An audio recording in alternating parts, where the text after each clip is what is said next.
Essay number 8. Address at the grave of H.A. Lorentz. It is as a representative of the German-speaking academic world, and in particular the Prussian Academy of Sciences, but above all as a pupil and affectionate admirer, that I stand at the grave of the greatest and noblest man of our times. His genius was a torch which lighted the way from the teachings of Clerk Maxwell to the achievements of contemporary physics, to the fabric of which he contributed valuable materials and methods. His life was ordered like a work of art, down to the smallest detail. His never-failing kindness and magnanimity and his sense of justice, coupled with an intuitive understanding of people and things, made him a leader in any sphere he entered. Everyone followed him gladly, for they felt that he never set out to dominate, but always simply to be of use. His work and his example will live on as an inspiration and guide to future generations. Essay number 9. H.A. Lorentz's work in the cause of international cooperation. With the extensive specialization of scientific research, which the 19th century brought about, it has become rare for a man occupying a leading position in one of the sciences to manage at the same time to do valuable service to the community in the sphere of international organization and international politics. Such service demands not only energy, insight, and a reputation based on social achievements, but also a freedom from national prejudice and a devotion to the common ends of all, which have become rare in our times. I have met no one who combined all these qualities in himself so perfectly as H.A. Lorentz. The marvelous thing about the effect of his personality was this: independent and headstrong natures, such as are particularly common among men of learning, do not readily bow to another's will, and for the most part only accept his leadership grudgingly. But when Lorentz is in the presidential chair, an atmosphere of happy cooperation is invariably created.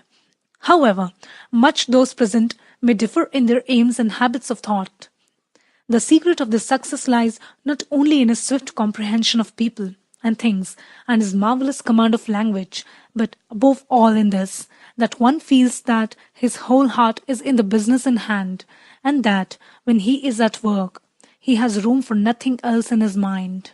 Nothing disarms the recalcitrant as much as this.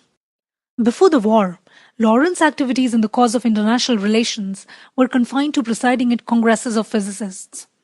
Particularly noteworthy among these were the Solvay Congresses, the first two of which were held at Brussels in 1909 and 1912.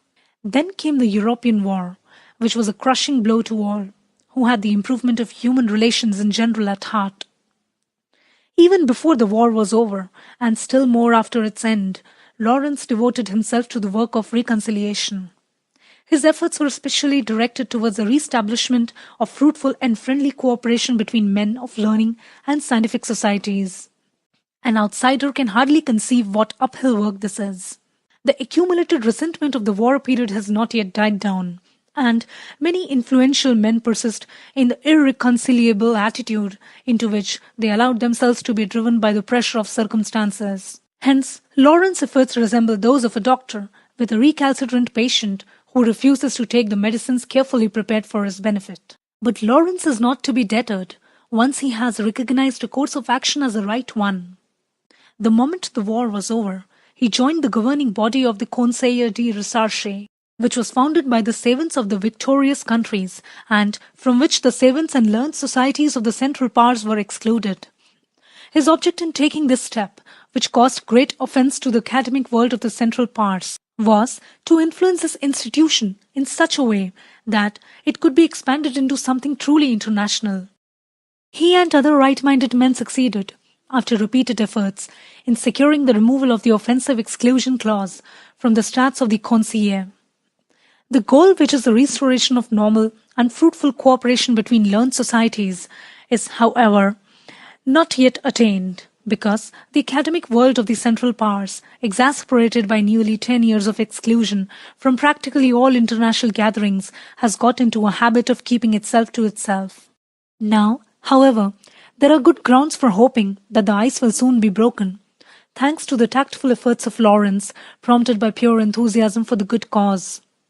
Lorentz has also devoted his energies to the service of international cultural ends in another way, by consenting to serve on the League of Nations Commission for International Intellectual Cooperation, which was called into existence some 5 years ago, with Bergson as chairman. For the last year, Lorentz has presided over the commission, which, with the active support of its subordinate, the Paris Institute, is to act as a go-between in the domain of intellectual and artistic work among the various spheres of culture.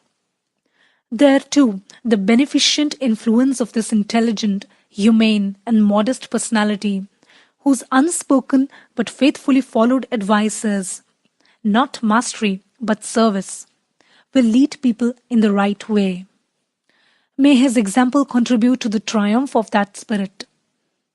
Essay number 10, in honor of Arnold Berliner's 70th birthday. Arnold Berliner is the editor of the periodical Die Naturwissenschaften. I should like to take this opportunity of telling my friend Berliner and the readers of this paper why I rate him and his work so highly. It has to be done here because it is one's only chance of getting such things said, since our training in objectivity has led to a taboo on everything personal, which we mortals may transgress only on quite exceptional occasions such as the present one. And now, after this dash for liberty, back to the objective. The province of scientifically determined fact has been enormously extended. Theoretical knowledge has become vastly more profound in every department of science, but the assimilative power of the human intellect is and remains strictly limited. Hence, it was inevitable that the activity of the individual investigator should be confined to a smaller and smaller section of human knowledge. Worse still, as a result of this specialization, it is becoming increasingly difficult for even a rough general grasp of science as a whole, without which the true spirit of research is inevitably handicapped to keep pace with progress. A situation is developing similar to the one symbolically represented in the Bible by the story of the Tower of Babel. Every serious scientific worker is painfully conscious of this involuntary relegation to an ever-narrowing sphere of knowledge, which is threatening to deprive the investigator of his broad horizon and degrade him to the level of a mechanic. We have all suffered under this evil, without making any effort to mitigate it. But Berliner has come to the rescue, as far as the German-speaking world is concerned, in the most admirable way. He saw that the existing popular periodicals were sufficient to instruct and stimulate the layman, but he also saw that a first-class, well-edited organ was needed for the guidance of the scientific worker who desired to be put sufficiently au courant of developments in scientific problems, methods, and results to be able to form a judgment of his own. Through many years of hard work, he has devoted himself to this object with great intelligence and no less great determination, and done us all and science a service for which we cannot be too grateful. It was necessary for him to secure the cooperation of successful scientific writers and induce them to say what they had to say in a form as far as possible intelligible to non-specialists. He has often told me of the fights he had in pursuing this object, the difficulties of which he once described to me in the following riddle. Question: what is a scientific author? Answer: a cross between a mimosa and a porcupine. Berliner's achievement would have been impossible, but for the peculiar intensity of his longing for a clear, comprehensive view of the largest possible area of scientific country. This feeling also drove him to produce a textbook of physics, the fruit of many years of strenuous work, of which a medical student said to me the other day, "I don't know how I should ever have got a clear idea of the principles of modern physics in the time at my disposal without this book." Berliner's fight for clarity and comprehensiveness of outlook has done a great deal to bring the problems, methods, and results of science home to many people's minds. The scientific life of our time is simply inconceivable without his paper. It is just as important to make knowledge live and to keep it alive as to solve specific problems.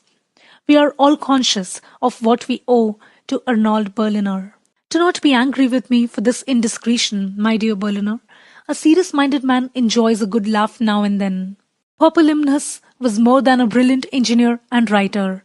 He was one of the few outstanding personalities who embody the conscience of a generation. He has drummed it into us that society is responsible for the fate of every individual and shown us a way to translate the consequent obligation of the community into fact. The community or state was no fetish to him. He based its right to demand sacrifices of the individual entirely on its duty to give the individual personality a chance of harmonious development.